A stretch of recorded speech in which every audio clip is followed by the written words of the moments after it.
ദൈവതിരുനാമത്തിന് മഹത്വം ഉണ്ടായിരിക്കട്ടെ. വീണ്ടും ഒരു എൽദോ നോമ്പ് കാലഘട്ടത്തിൽ ക്രിസ്മസിനും ഒരുങ്ങുന്നതായ ഈ സമയത്ത് ഒന്ന് രണ്ട് ധ്യാന ചിന്തകൾ നിങ്ങളുമായി പങ്കുവെക്കുവാൻ കർത്താവിൽ ശരണപ്പെടുന്നു. എന്തെന്നാൽ അവന്റെ നക്ഷത്രം ഞങ്ങൾ കിഴക്ക് ദിക്കിൽ കണ്ടു, അവനെ വന്ദിപ്പാനാണ് ഞങ്ങൾ വന്നിരിക്കുന്നത് എന്ന് പറഞ്ഞു. മത്തായി എഴുതിയ സുവിശേഷം 2-ാം അധ്യായം 2-ാം വാക്യം.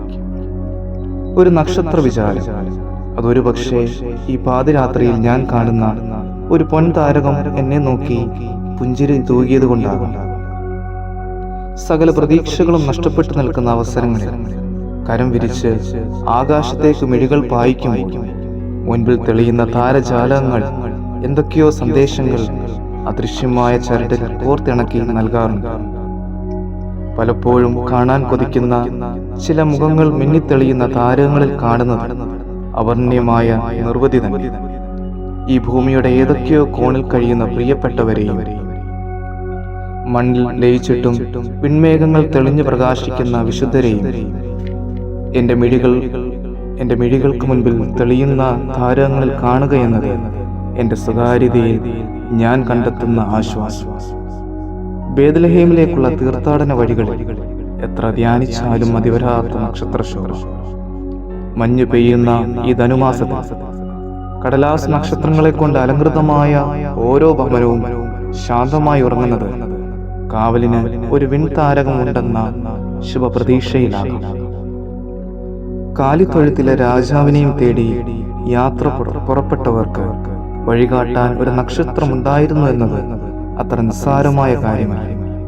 ആ നക്ഷത്രം ഒരു നിർമ്മല ശിശുവിനെയും അവന്റെ മാതാപിതാക്കളെയും കാട്ടിക്കൊടുത്തതിനു ശേഷം മറഞ്ഞതായി സുവിശേഷ താളുകളിൽ വായിക്കുമ്പോൾ അറിയാതെ മിഴി നിറയുന്നു. ഓരോരുവനും ഉടയവൻ നൽകുന്ന നിയോഗങ്ങൾ പൂർത്തീകരിക്കുക എന്നത് കവിഞ്ഞ് എന്തു പുണ്യമാണ് നാമൊക്കെ തേടുന്നത്.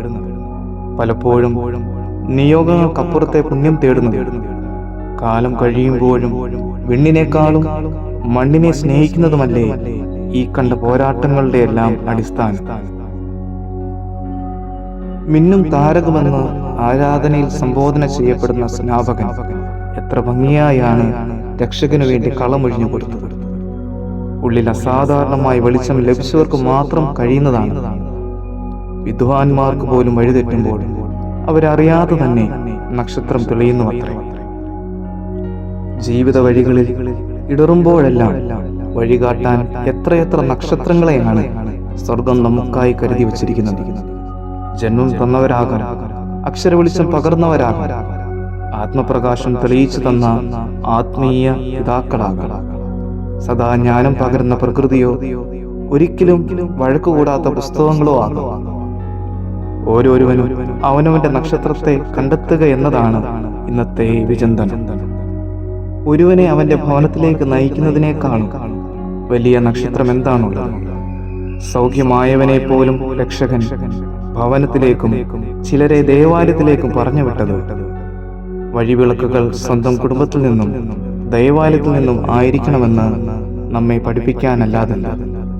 എങ്കിലും വഴികാട്ടിയ ചില പൊൻതാരങ്ങൾ കാണാമറയെ തൊളിക്കുമ്പോൾ ചങ്കുപടിയുന്നുണ്ട്. ദൈവമേ, പാദമിടറിയ എത്രയോ സന്ദർഭങ്ങളിൽ കരം പിടിച്ച് നയിക്കാനും ഇരുൾ വഴികളിൽ ഒരു ഇത്തിരി വെട്ടം പകരാനുമായി കാലാകാലങ്ങളിൽ നീ എനിക്ക് നൽകിയ നക്ഷത്രങ്ങളെ ഓർത്ത് നന്ദി പറയുന്നു.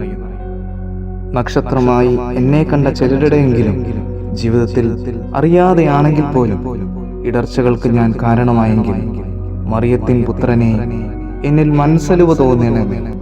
ആമേൻ.